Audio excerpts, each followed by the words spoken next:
Assalamualaikum warahmatullahi wabarakatuh. Baiklah Nanda semua, pada kesempatan kali ini Ibu akan menjelaskan materi kita logika matematika, yaitu mengenai pernyataan menyebut. Nah, pernyataan menyebut merupakan pernyataan gabungan dari beberapa pernyataan tunggal yang dihubungkan dengan kata hubung. Nah, pernyataan menyebut di dalam logika matematika terdiri dari disjungsi, konjungsi, implikasi, dan biimplikasi. Nah, adapun bagiannya yaitu disjungsi, konjungsi, implikasi, dan biimplikasi. Pengertiannya, konjungsi itu dilambangkan dengan kayak huruf V terbalik. Nah, konjungsi itu suatu pernyataan P dan Q dapat digabungkan dengan menggunakan kata hubung dan. Nah, misalnya ada dua kalimat yang dihubungkan dengan kata dan, sehingga membentuk pernyataan majemuk P dan Q yang dilambangkan dengan P dan Q. Nah, disjungsi itu dilambangkan dengan seperti huruf V. Nah, suatu pernyataan P dan Q dapat digunakan dengan menggunakan kata hubung atau sehingga membentuk pernyataan majemuk P atau Q yang dilambangkan dengan P, V, Q. Selanjutnya yaitu implikasi, di mana implikasi ini dipandang sebagai hubungan antara dua pernyataan, di mana pernyataan kedua merupakan konsekuensi logis dari pernyataan pertama. Nah, implikasi itu ditandai dengan notasi panah. Maksudnya di sini dipandang sebagai hubungan antara dua pernyataan, maka merupakan konsekuensi logis dari pernyataan pertama. Nah, implikasi ini adalah jika, maka. Selanjutnya yaitu ada biimplikasi yang dilambangkan dengan panah mempunyai dua arah.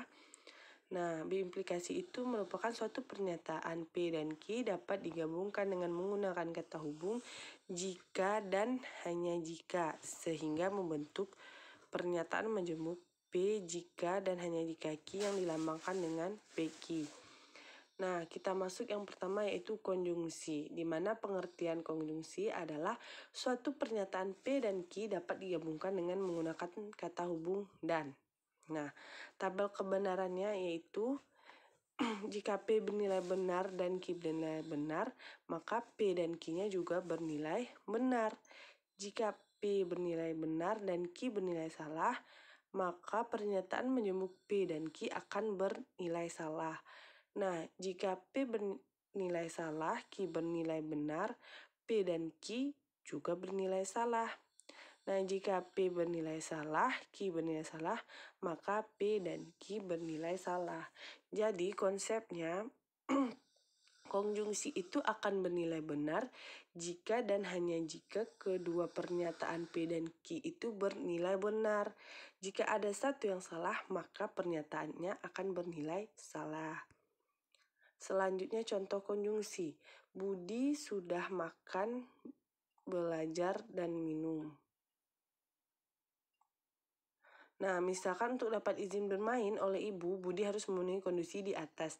Nah, jika satu saja atau bahkan keduanya pernyataan tersebut dilanggar, maka Budi tidak akan diizinkan untuk bermain. Nah, Budi sudah belajar dan makan.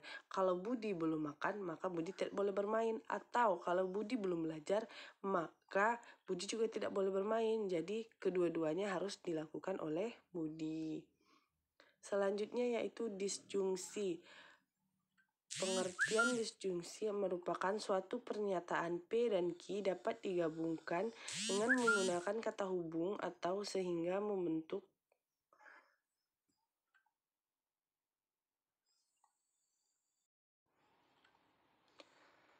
contoh konjungsi yaitu bila sudah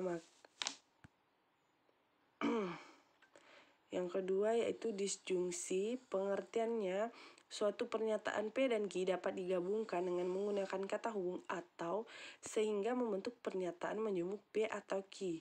Nah, tabel kebenarannya, jika P bernilai benar dan Q bernilai benar, P atau Q akan bernilai benar.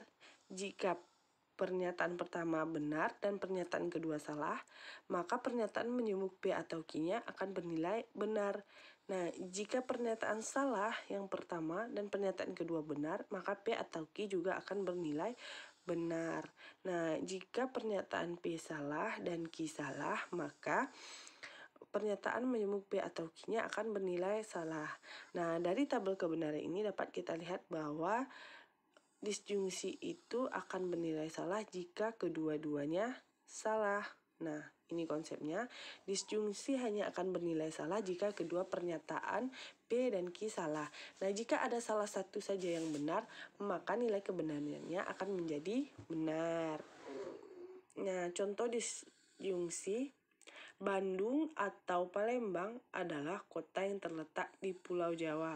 Nah, pernyataan Bandung adalah kota yang terletak di Pulau Jawa adalah benar. Pernyataan Palembang adalah kota yang terletak di Pulau Jawa adalah salah. Sehingga pernyataan Bandung atau Palembang adalah kota yang terletak di Pulau Jawa memiliki nilai benar. Nah, selanjutnya yaitu implikasi. Pengertiannya itu hubungan antara dua pernyataan di mana pernyataan kedua merupakan konsekuensi logis dari pernyataan pertama dengan notasi tanda panah. Nah, misalkan PQ adalah pernyataan implikasi, implikasinya dibaca jika P maka Q. Nah, untuk tabel kebenarannya, jika pernyataan P benar dan pernyataan kedua Q benar, maka pernyataan menjemuk jika P maka Q akan bernilai benar. Selanjutnya, jika pernyataan P benar dan pernyataan kedua Q salah, maka nilai dari P jika P maka Q adalah salah. Nah, untuk jika pernyataan P salah dan Q-nya benar, maka pernyataan P jika P maka Q akan bernilai benar. Nah, jika pernyataan pertama salah, pernyataan kedua salah, maka nilai dari pernyataan jika P maka Q akan bernilai benar. Nah, dari sini dapat kita lihat bahwa jika kita awalnya benar, menjadi benar, maka itu poinnya adalah benar. Nah, jika kita dulunya benar, terus berbuat sesat, salah, maka kita akan bersalah. Karena kita dari baik menjadi tidak baik. Nah, tapi jika kita dari salah menjadi baik, maka kita akan menjadi benar. Nah, kalau kita emang udah salah, ya jadi salah, ya benar. Nah, seperti ini konsepnya. Implikasi akan bernilai salah jika dan hanya jika sebab bernilai benar, namun akibat bernilai salah.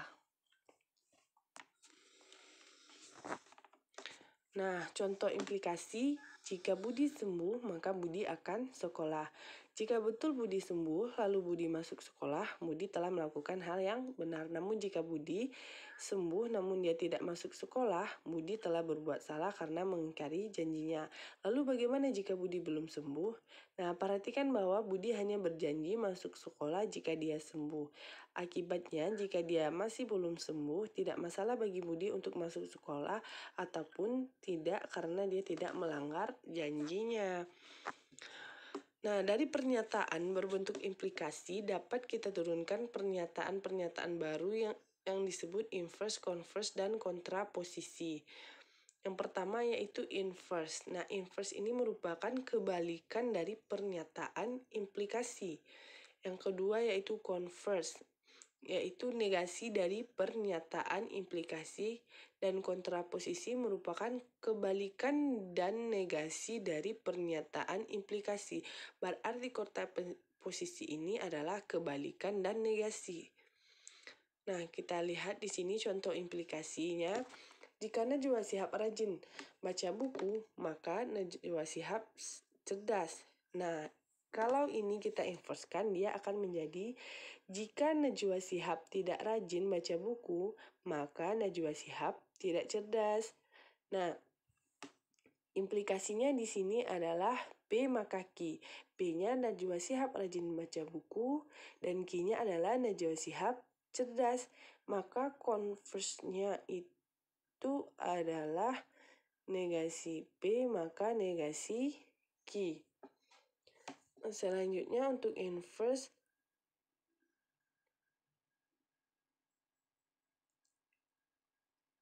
jika Najwa Shihab cerdas, maka Najwa Shihab rajin baca buku. Nah, kalau implikasi adalah P maka Q, maka converse-nya yaitu Q maka P. Nah, contohnya selanjutnya kontraposisi, jika Najwa Shihab tidak cerdas, maka Najwa Shihab tidak rajin baca buku. Nah, kita lihat polanya di sini menjadi negasi Q, maka negasi dari P. Selanjutnya yaitu biimplikasi. Pengertian dari biimplikasi yaitu suatu pernyataan P dan Q dapat digabungkan dengan menggunakan kata hubung jika dan hanya jika, sehingga membentuk pernyataan menyambung P jika dan hanya jika Q yang dilambangkan dengan tanda panah yang memiliki dua arah. Nah, tabel kebenarannya di sini, jika pernyataan P benar dan Q benar, maka jika P dan hanya jika Q itu akan bernilai benar. Nah, jika pernyataan pertama benar dan pernyataan kedua salah, maka pernyataan menyambung jika P dan hanya jika Q akan bernilai salah.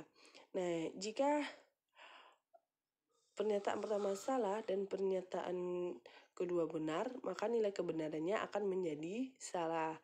Nah, jika pernyataan yang pertama salah, yang kedua salah, maka pernyataan dari jika P dan hanya jika Q akan bernilai benar.